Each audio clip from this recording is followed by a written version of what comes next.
What's going on, everyone? Kung here. In this video I want to talk to you about planning your passive tree. If you're a brand new player to Path of Exile, this video was not for you. I'd encourage you to go and check out some of the other resources for brand new players. But if you're a player who's wanting to start making their own builds and who has some experience playing Path of Exile, this is your video. And so before you even begin trying to identify where to put points in your passive tree, you need to have sort of an idea in mind for the build you're trying to create. And what I've noticed when I looked across a lot of builds, this really seemed to fall from three areas. A big idea seemed to come from there was a new or novel idea that was discovered or realized by a player. There's either an item or skill that was released that you want to make a build around, or that there was an existing archetype for a build, but you had a new tweak or twist that you wanted to use in revising that build. And so additionally, before touching that passive skill tree, you want to have a plan for how you're going to deal with scaling your damage offensively. You want to have a plan for what you're going to be doing defensively. You also have wanted to consider any essential items that you need for the build, such as Belly of the Beast and how that might affect which points you allocate towards percentage increased life nodes on the tree and how much you need to get, as well as the skill gem that you're going to be using and its supports. And so I found really sort of three fundamental questions really useful when thinking about the passive skill tree.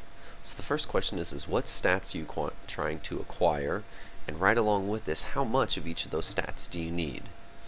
So one challenge that I've seen when I've looked and talked to some players and builds is that I've heard this phrase or statement, well, I want to get as much as possible. But there's a problem with this because you don't know when to stop allocating points towards that stat in planning your passive skill tree. So for example, if you're wanting to get percentage increased life nodes, is 100% enough? 150, 200, 250, 300, where do you stop allocating passive points towards it? And so you need a target that you're shooting for. Additionally, a third question that I found that's really useful is once you identify which stats you want and how much of each stat, you need to identify which stats are non-negotiable that you must have and versus ones that you really just want to pick up. For example, a non-negotiable might be a keystone like Resolute Technique, whereas stats that you strongly desire might be percentage increased physical damage with one-handed weapons. And you might be able to offset that depending upon how strong of a weapon that you're using, the jewels that you have, or other gear that you can acquire. And so one of the challenges for new players is that learning how much of each of the stats they should get can be challenging. And so what I have to share with you are some of those benchmarks. So the first thing I want to emphasize with this is that these are not absolutes. I'm not saying these are the end-all be-all, or that if you asked a different player that they wouldn't give you a different value. In fact, where I aggregated these from was talking to a variety of players and looking across a variety of builds to see how much of each of these types of stats were allocated in those passive trees.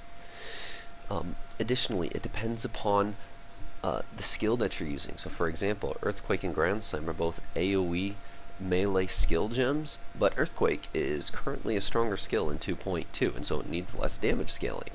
It also matters the gem links that you're using, both the supports as well as how many of them that you have. Additionally, your gear also begins to play an effect as well. And then when you start picking up jewels, the exact stats on the jewels can also play an effect on this. And so again, the point I'm sharing this for is the fact I don't want you to see these values and think that these are the end-all be-all values. There is variation associated with them.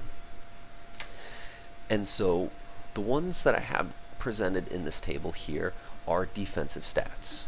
So I have the most experience making life-based builds and hardcore in that fact, and so when I talk to a lot of hardcore players, 180%, 185% is a pretty common benchmark that I hear in how much life you want to get from the tree. But personally, I aim for 200% plus, and I feel much better when I'm around 215, 220, not counting life percentage increase from jewels, because realistically, I want to have 7k flat life before I really start feeling like I have a good tanky character that can be able to survive in hardcore. And so when you look at this as well, you'll notice that I don't only have percentage values that you want to shoot from the tree, but also the flat values that you want to be looking for when you look at your stat spreadsheet. Again, I want to emphasize these are not absolutes. Take them with a grain of salt, but they're values that I've aggregated from talking to a variety of players and looking across builds. You also might notice when you look at the armor and evasion that those percentage values are not fixed like they are for life and ES. And the reason is that it depends a lot on your gear. So for example, if I'm using a one-handed and a shield, I might not need as much percent armor scaling to hit that 12k armor mark as I do whenever if I'm using a two-hander.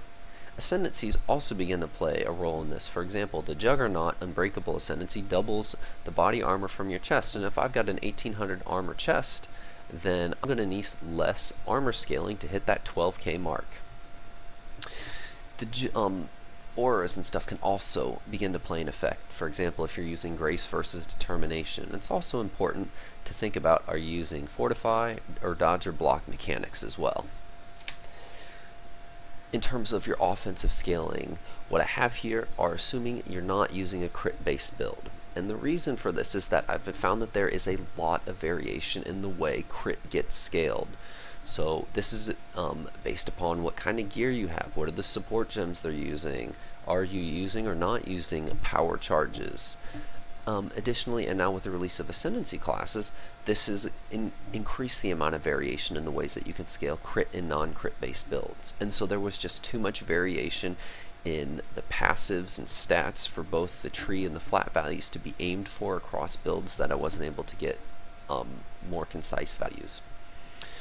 And so in terms of the offensive stats you want to aim for spellcasters, I tend to aim for about 250% increased spell damage of the type related to the spell you're using. So for example, if I'm using Firestorm, increased elemental damage counts towards this, increased fire damage counts, increased spell damage counts, because they have those tags on the gems. So I'd encourage you to look at the different tags on the skill gem you're using to identify what kind of stats you might be looking for on the tree. And then I also shoot for about 20% increased cast speed as well.